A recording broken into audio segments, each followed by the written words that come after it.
This is interview number 8612 for the Jubilee 150 project SA Speaks, an oral history of life in South Australia before 1930. This is Beth Robertson interviewing Mrs. Lily Shalless, SHALLESS, at Unit 4, number 32 Thomas Street, Unley, South Australia, on the 30th of May 1986.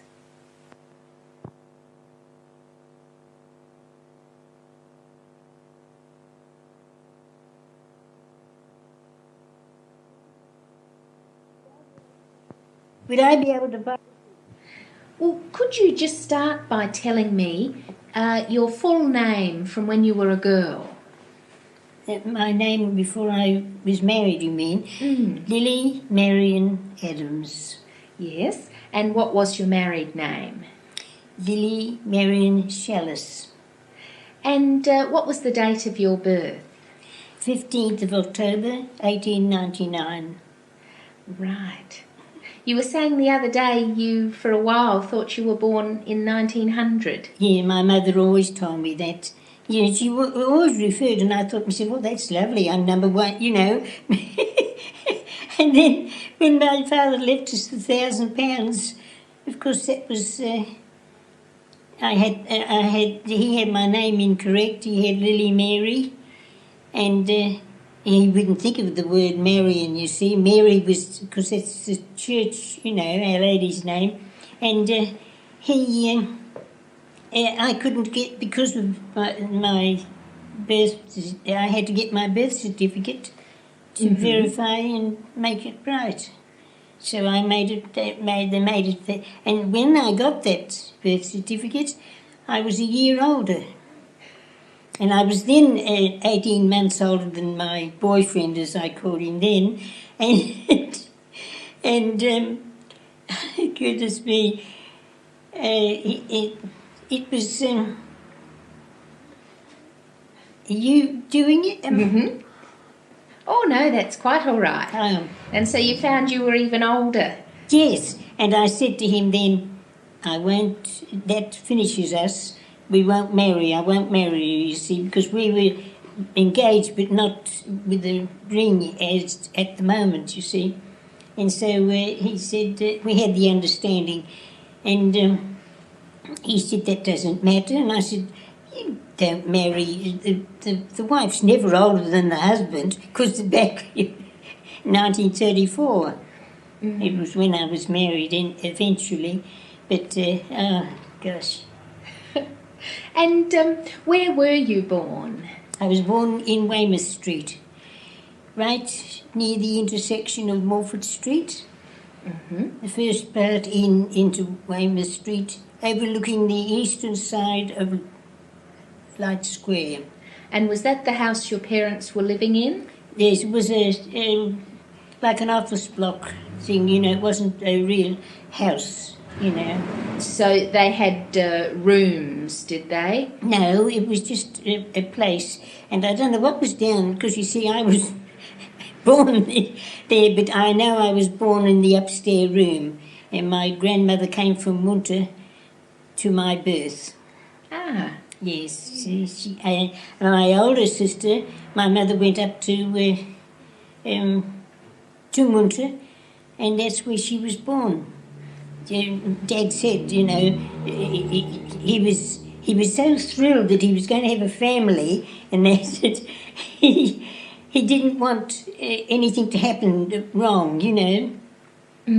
Yes. And for how long, when you were a child, did your parents live at that place? Oh, we left there. I don't think I was even walking, because we went up into Carriage Street. And that was not a house. It was a place to let, and the bedrooms were upstairs. I don't know, you see, that part of it, because they might have made it as such, because it was near my father's business where he started, you see, just diagonally across the road from them. And That's where my young sister was born. Yes. So And how long did you stay there? I think I was about, I don't remember going to school from there. So I must have been 7, or between 6 and 7 when we left and went around into Morford Street, into Dr. Mayo's old home.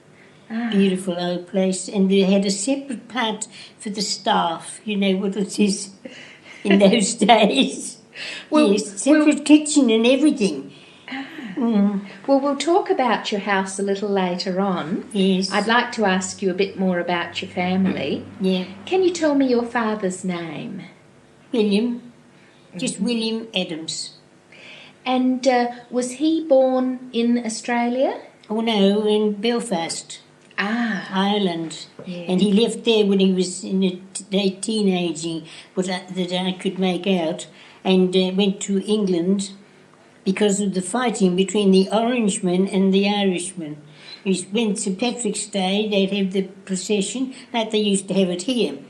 Mm-hmm. And the Orangemen would throw bricks at them, and on Orangeman's Day, vice versa.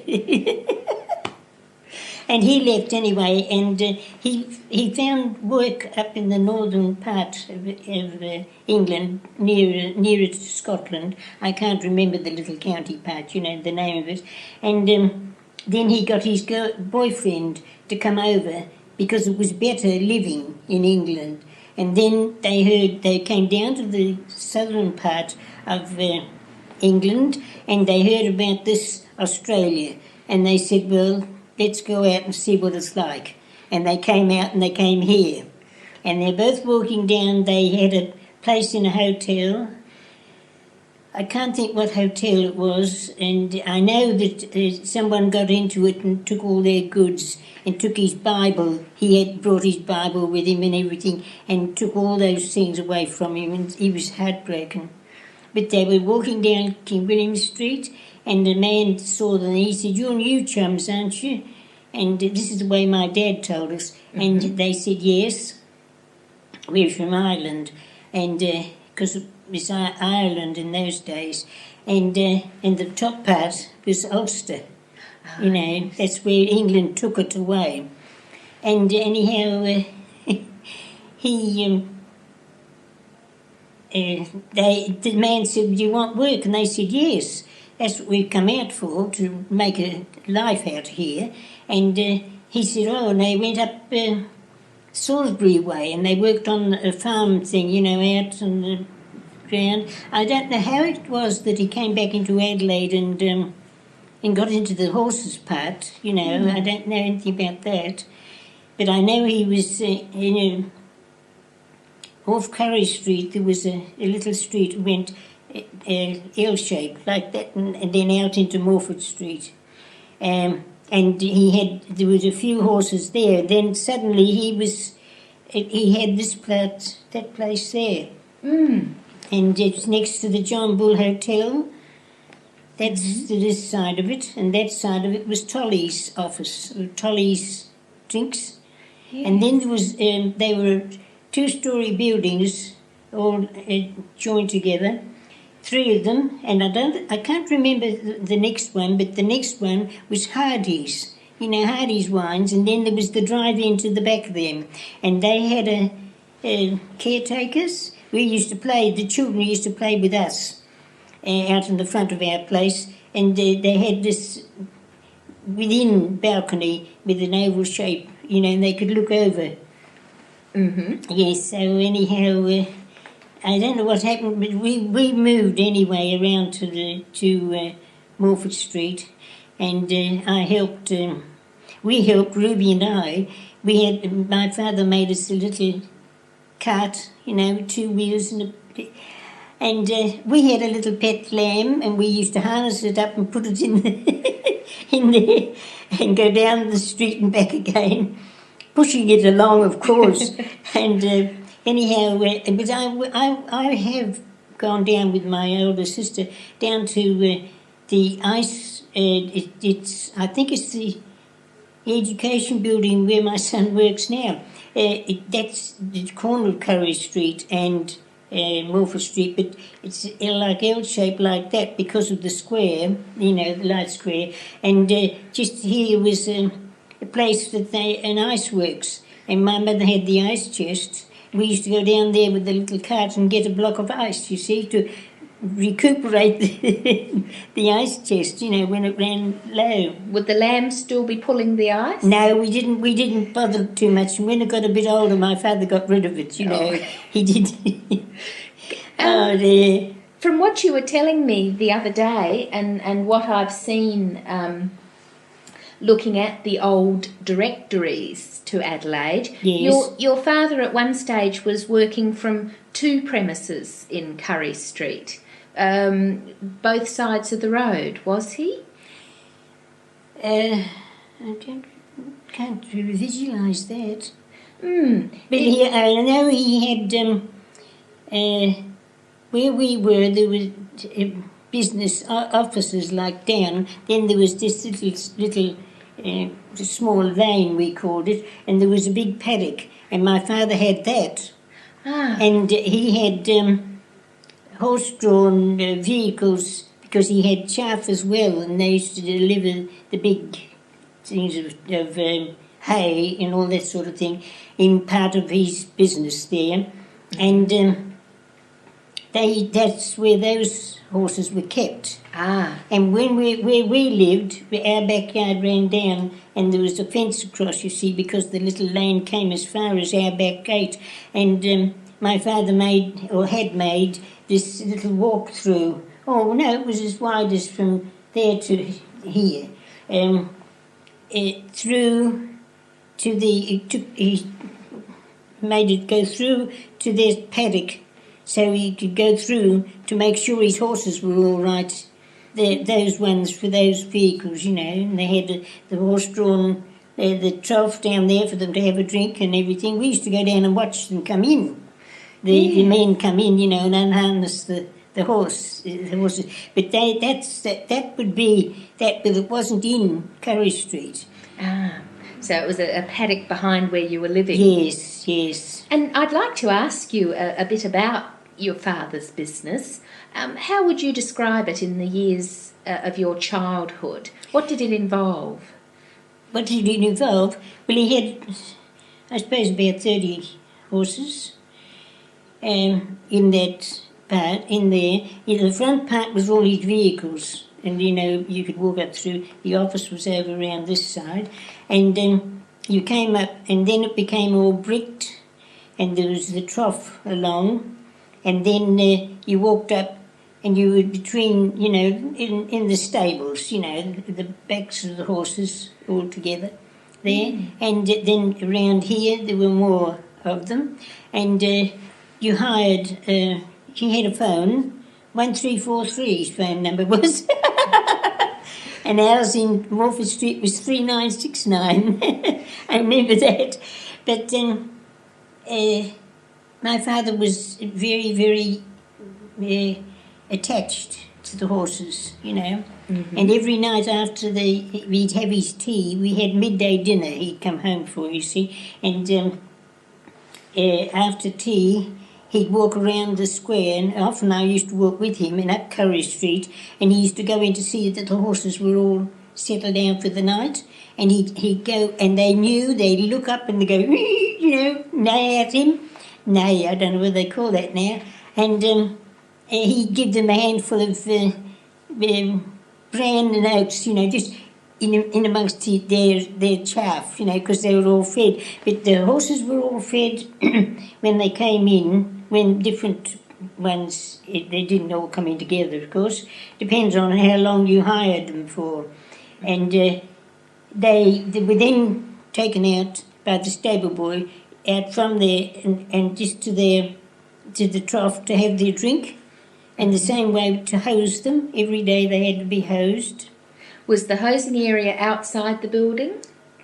Pardon? Were they hosed down outside the building? building? No, inside the building, yes. It was all a great big bricked place, and the water just ran away, So you've mentioned that there was a paddock behind where you lived. Would some horses live outside at night? No, they were all put in stalls. Well, only 3 or 4, only people who wanted anything done with the trolley or a vehicle, and that. The same way as up the top of Carriage Street. That's where they had, there were no trams there. The Carriage Street was just a lovely big street. What are they called? They were there in a row. The cabs. Yes, but they were horse-drawn vehicles, drays and trolleys and everything. Well, then when they were going to put the electric tram down Carriage Street, they all moved down by Light Square. Oh, so you could just sort of walk up to them and hire one? Yes. From the street? Yes, they were in the middle of the street.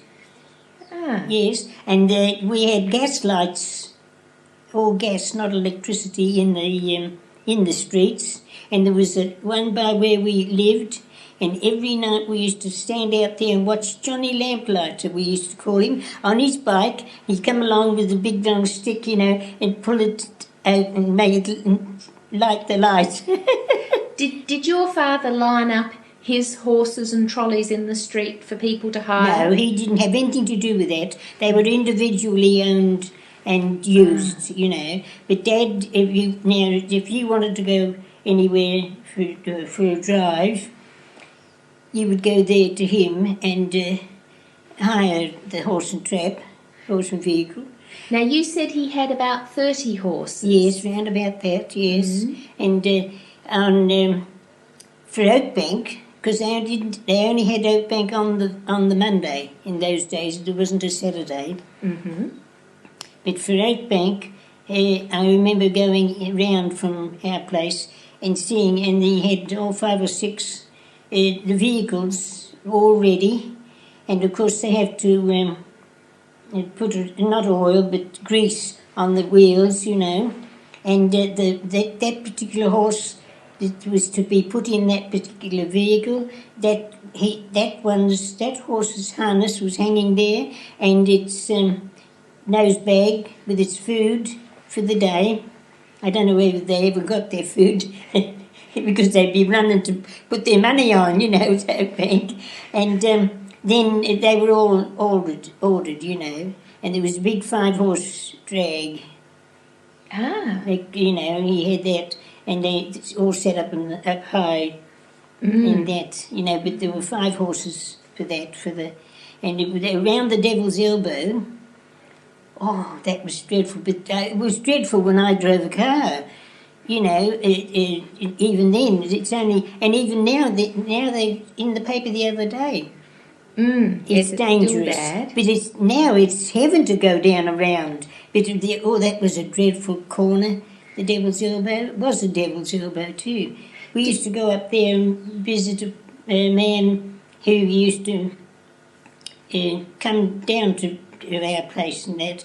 He had sheep and everything up there, and he lived up in a nice house up there, and we used to go and visit them, and then we used to come down the Devil's Elbow and go in there at the foot of it, and there's a lovely house in there, and we used to visit them. Because when we went visiting, we knew that we had to sit down in the chair and we did not move. All the adults talked and you sat like stuffed dummies. No, I'm joking. But no, we didn't be in the conversation. We knew what was going on, just ordinary talking and everything, but, Did your father also have the sort of vehicles that people would hire if they were moving house? A sort of dray that sort of thing? No, he had a couple of tip drays and that, but they wouldn't be, they weren't, you had to have a big enough horse to cooperate with those sort of vehicles, you see. Did he have any heavy horses? He had some, yes, just a few, a couple of... not the big stallions, not those big ones, that you see at the show. That's all I go to the show for, look at the horses. Yes. And did your father also have ponies? No, well, he had this. Pardon me. He had this little pony that we saw.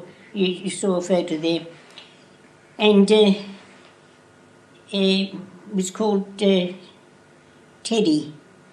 And that's the one that he used to go around from Morford Street. He used to walk around in the morning or come home at dinner time and all that. He used to use this, you see, and that's what he used to use. We used to get up with him in that little vehicle, go round there at 7 o'clock in the morning and change into a different vehicle and bigger horse, leave that one there and go for a drive, you see. Come home at 8 o'clock. And then I'd run across to Dad, give me the money. You want a hot pie for breakfast? And I said, yes. He'd run across to Balfour's on the corner of, and it's still there, Balfour's bakery. We used to go across and get a hot pie for our breakfast. Where would you drive in the morning? Well, we used to go down Botanic Park. And it was beautiful at autumn time when the horses and all those leaves fall at the back of the gardens. When you come out there by Hackham, is it? Mm-hmm. Yes, out there. When you come out there, that's the main one, back at the zoo. But there's one you turned off when you came out there by where the trams used to be, and then the buses. I think that's going now. Yes. Yes. I can see it altering so much now. And then we used to go out to McGill to Mr. Facey, used to build vehicles for Dad. And if he wanted anything, somebody ordered one, you see, to be done. And we used to drive out there, but we would sit out in the vehicle while Dad went in and talked the business to him, and then he'd come home. And one of us, Ruby would drive one way and I would drive the other way. As soon as we turned for home, we changed over. One drove one way. My father never drove when we were there. We did all the driving. How young did he teach you to drive? Oh, I suppose it must have been round about 5. Round about when it was my skating days. Yeah. My doctor here this morning, he nearly fell over when he saw my skating ones. He said, I said that you were coming, you see, and he said, oh, and he seemed, interested. And I said, this is what she's taken some of the photos, you see. And he said, oh, isn't that lovely? But the one with my little car that I bought in 1927, that little Citroen, his children, the 2 boys, they're very interested in old cars. They're only 11 and 7, but they're interested. And so he's taken one of the snaps to let him see what sort of a little car that is, antiques. About your father's business, did he also hire horses for riding? No. And the only time I always wanted to ride. And I didn't have any idea of wanting to be in a show or anything like that, for my own pleasure, But the only way we did any riding was with the stable boy leading it. Oh, yes. Oh, no, Dad was frightened something would go wrong. Oh. We'd have an accident. Oh, yes. So we learned, we didn't learn side saddle. No, it wasn't that early, early time. And did your father train the horses to harness himself?